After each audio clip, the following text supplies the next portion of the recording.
Don't just live for tomorrow, or just live in yesterday. Just be glad for all you have that's in today. Hey everyone, Connie here, and welcome to my blind reaction to Castlevania Season 2 Episode 4. Last time we left off, Carmilla has been trying to usurp Dracula's throne. She sees him nothing more as this tired old man who's not worthy of ruling them. Just kind of like how the old man who initially turned her was, and who she also killed. So she's trying to gain the trust of Dracula's generals in order to overthrow him and presumably take control herself. We also see that Trevor, Alucard, and Sypha are at the Belmont family home, what's left of it. They're in the archives underground. Trevor got the Morning Star, the final and most powerful form of the vampire killer whip. Interesting that they're bringing that in, like, this early. Like, I still don't think they're going to confront Dracula this season. So it's like, why are they needing to bring in the Morning Star already? We see that Sypha's just going nuts over all the lore and history, and Alucard's just kind of apathetic towards it because, you know, he is half vampire, so kind of has a bit of a dislike for this kind of stuff, to be fair. But yeah, so far in the last one, we saw that Carmilla was trying to convince Hector. It didn't seem like it was working with him, though, but she seemed to be convincing Godbrand, who definitely seems more unhappy with the way Dracula's running things currently, so definitely seems like he'd be more willing to turn over. I'm really interested to see what they do with this, though, because this is some big, important stuff going on. I don't think Carmilla's going to end up overthrowing Dracula in the end, but it's going to be interesting to see exactly where it goes, and how Dracula finds out and what he ends up doing about it. And at the same time, I have no idea what Team Belmont is going to do at the moment. Are they just going to remain there and just find out all they can for the time being? We know that Carmilla knows about all of this, and that she hates the Belmonts for whatever reason. We still don't know what the thought behind that is. But she hates the Belmonts, and she knows about these archives. So she wants to send a force over there to take care of Team Belmont. But Dracula's basically against it, from what we've gathered. And Hector doesn't see the point in it either, I guess, right now. So we're going to have to see exactly what happens. Yeah, it's hard to tell where this season's going. But I am enjoying it so far. So we're just going to get started with this. If you are seeing this, by the way, later at night, I do apologize for that. But it is a Thursday. I do go to the bar and everything. And I'm recording this at 2:30. Like, it's 2:30 right now, so I might not be able to get it up until afterwards, depending on a few different factors. I mean, you never know. Either way, let's get this going. So when the screen fades to black, pause this redirect and go to the description below. Follow the link to the reaction, and after you watch it, come back here to the redirect and resume play. Because after it fades to black and then fades back in, everything from that point forward will be my afterthoughts, and will contain spoilers to the episode. So that being said, thank you all so much for tuning in, and yeah, I'll see you at the reaction. So yeah. Okay, and we are back, and we'll begin with spoilers in 3, 2, 1, now. And one of Dracula's generals is dead. Not the one I thought would go first. Honestly, I didn't really have, like, this real strong sense of who would end up dying first, but I don't know, I just didn't see it being Godbrand. Honestly, I would have seen Hector before him. Um, but yeah, so this episode, once again, I think most of this season's probably going to be split into the two separate stories. So let's go over each one. I'll cover the Belmont story first, just because it's smaller and easier to get through. And then we'll go into the bigger one. So, Trevor, Sypha, and Alucard are continuing to look through the records and stuff. Not too much is actually happening. They discover a mirror. Trevor and Sypha start to really kindle their relationship with each other, and they're clearly building a romance between them. And I'm good with it, especially since it's being handled in a really, really good way. I actually think they're really handling it well. It feels natural. It feels like it's building. It's been building over time, and it's really coming to a head while they're kind of just alone there. Because as Sypha said, Alucard isn't really much for conversation or teasing or anything. He's just kind of there. He's just like, even with him right next to her, she felt lonely. And that's a thing. Like, loneliness and being alone are two different things. You can be around a crap ton of people all the time and still be lonely as hell. You could be by yourself almost the entire time and not be lonely. It's a completely person-by-person basis situation. It depends on whether you're introverted or extroverted, and various other factors. I know my sister, for example, she's introverted. She likes to spend a lot of time on her own, doing her own thing. But she'll also go out and hang out with friends or whatnot. She'll hang out with me on occasion. She's going to go see a concert with my father and stuff. But a lot of times she will like to just be by herself.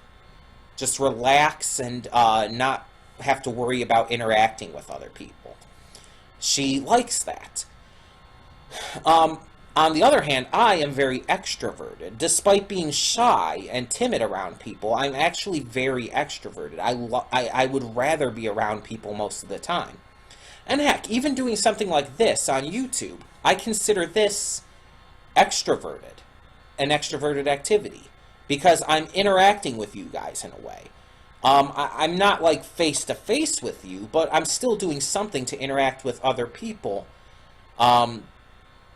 outside of my own little world. I'm not just like watching something. When I'm just like watching something on my own, that's different. But when I'm actually recording something to put up onto YouTube that I know you guys will watch and respond to and stuff, it's interaction in a way, you know? But the point is that it's a completely different kind of scenario. And even though Alucard was there, Sypha felt alone because he wasn't giving her the kind of attention and conversation and interest that she was looking for. So yeah, I completely understand where she was coming from. But she still felt lonely and still needed someone, and Trevor was there for her. Trevor would make her laugh. Trevor, they would poke fun at each other and tease each other and just be there. And that's why their relationship works.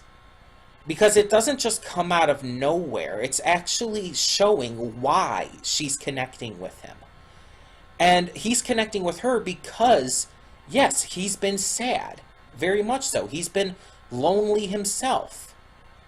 His entire family was excommunicated and basically demonized, which is a really fitting word for this universe, was basically demonized by the church because of false accusations. And he's had to live with that and had no real friends or family or anyone. And now he has someone who's just being kind to him, who's having fun with him and giving him something worth laughing about. It's changing him just as much as he's helping her. They're connecting, and that is how love forms, through connection, through getting to know someone, through that person filling a hole in your life that nothing or no one else is able to fill at that time. That is love. And this is a good example of it. This is how you handle this. So many shows, so many movies, so many games go with the entire love at first sight trope. And I've talked about before how that doesn't work. It's illogical and it doesn't exist. Love takes time. It takes effort. It takes getting to know someone and finding out how they can fill that hole in your life, and if they even can. Love can't just happen right away. What happened, the entire love at first sight, once, as I've said before, is lust. It is a attraction based on their physical appearance pretty much alone.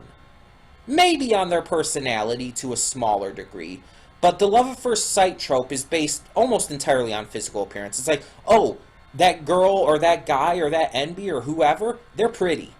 They're attractive. I like their eyes. I like them. I just have this instant, I have this instant love for them. No, that's not love. You can't just love someone upon instantly seeing them. It doesn't matter who they are. Doesn't matter how much of a connection you think there is. Love doesn't work that way. And this might be a controversial statement. I think I've said it in the past as well, but I'm going to say it here as well. Love not only just doesn't work that way, but it doesn't work that way in any situation, which even includes a parent when they have their child. When a man or a woman or NB gives birth to a child, that's not love at first sight. They don't have love for them right away. The love has to grow. There's no inborn love you automatically have for your child upon giving birth to them. Again, that's not how love works. Yes, you may like them. You may even have a protective sense to protect them. I was thinking of a specific phrasing for that and I couldn't think of it. You may have a sense to protect them and be there for them, but that's not love. Love is much deeper and more intense than that. Love is something that cannot just happen upon seeing someone, even if it's someone who you gave birth to. And, I mean, sure, I've never given birth, obviously. But I've had two siblings, and I didn't love them right when I saw them the first time. I've never loved anyone upon my first time seeing them. Not my siblings, not friends, not even the people who I have had crushes on. No, it took getting to know them, to learn who they were, to get to understand their personalities. So I'm sorry, but that's why I love how it's done here, because there's actually precedence to the relationship between Trevor and Sypha. But now I do want to move on to the more complex stuff here. Carmilla and her attempt to overthrow Dracula and all. This is an intense story here. Carmilla's an interesting character because here's the thing: when you think of a vampiress or vampirus, I was gonna say, but not vampirus. That sounds weird. Vampirus, or there's another term for it.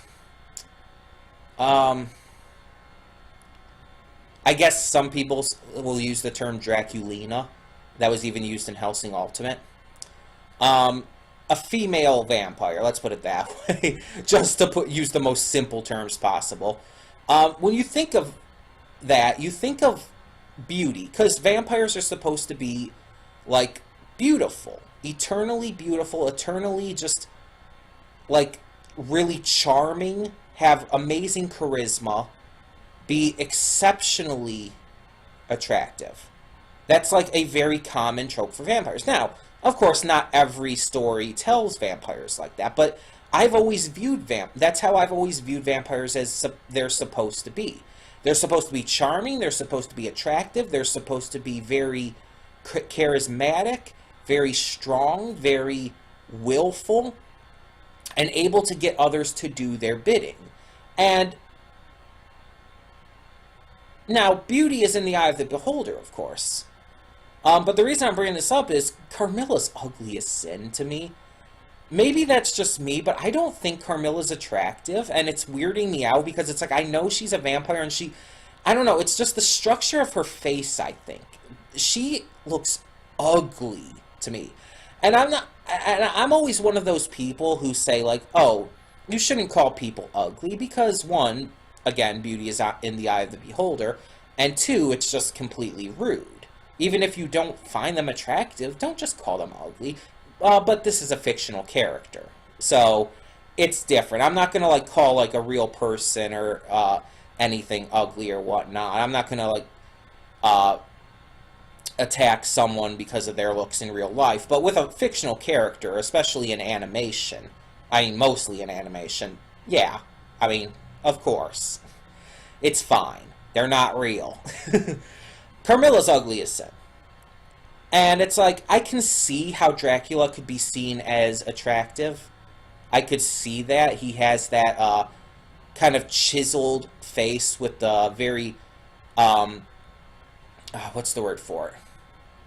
Very well-to-do hair and the very kind of almost regal mustache and everything, facial hair.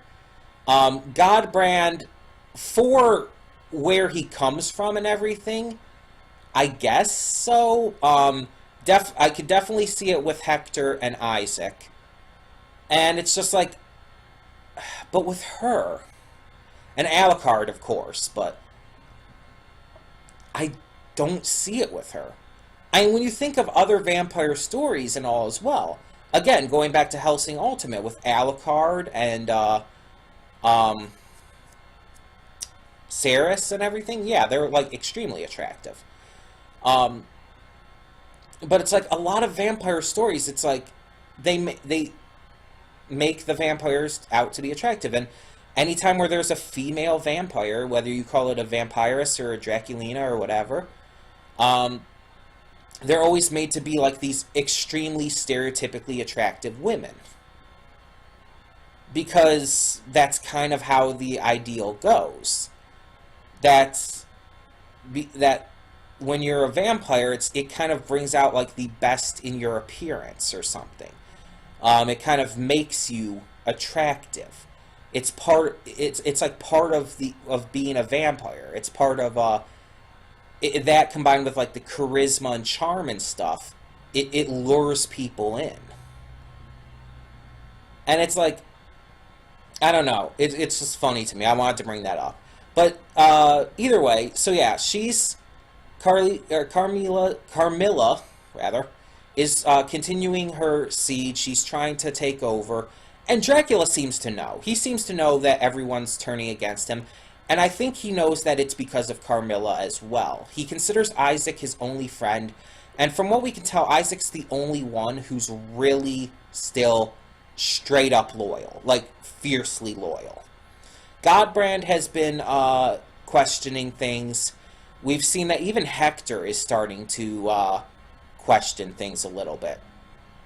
But Isaac is still fiercely loyal, and we see that. And we see that he's even willing to kill the other generals if he feels that they're going to betray Dracula.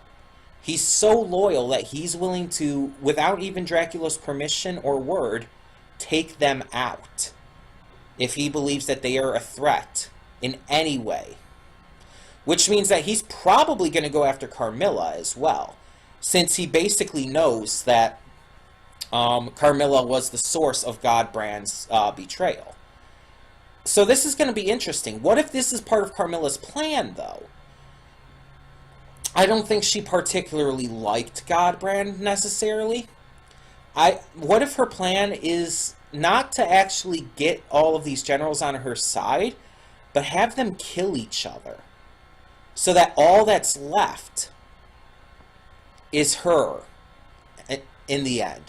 And that she's going to use this, turn all the other minor forces against Dracula as well, have her own forces come in, because apparently she has those, and she's going to use that to completely outnumber and overpower Dracula and take over completely.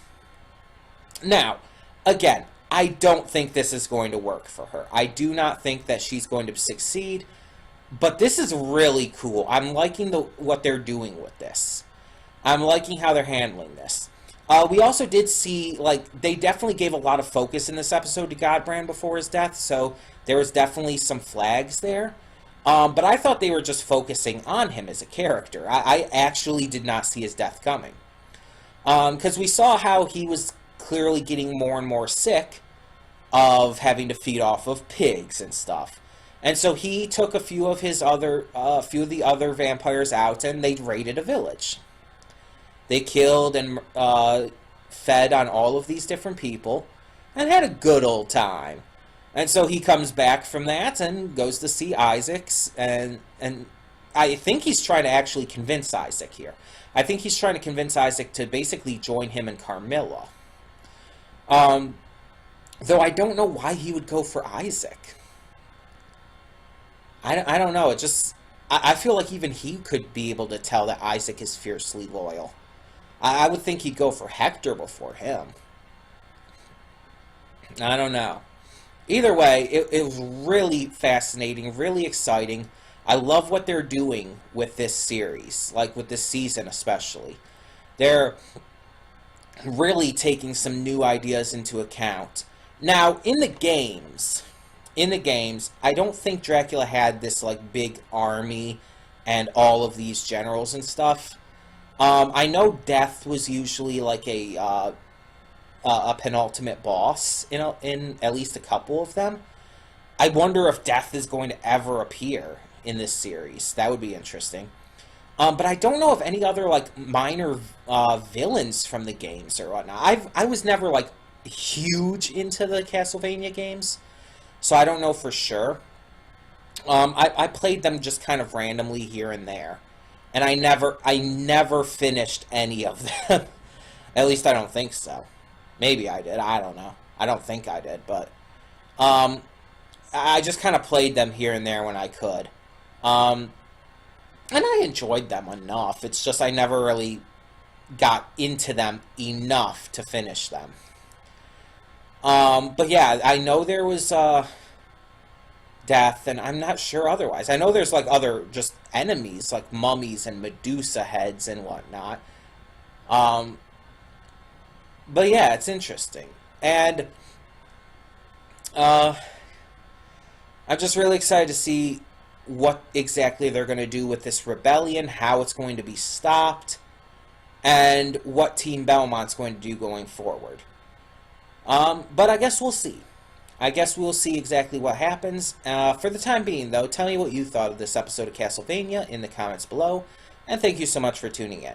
For now, I'm Connie, and I'm signing off. See y'all next time. And though you've come through many obstacles, shed tears along the way,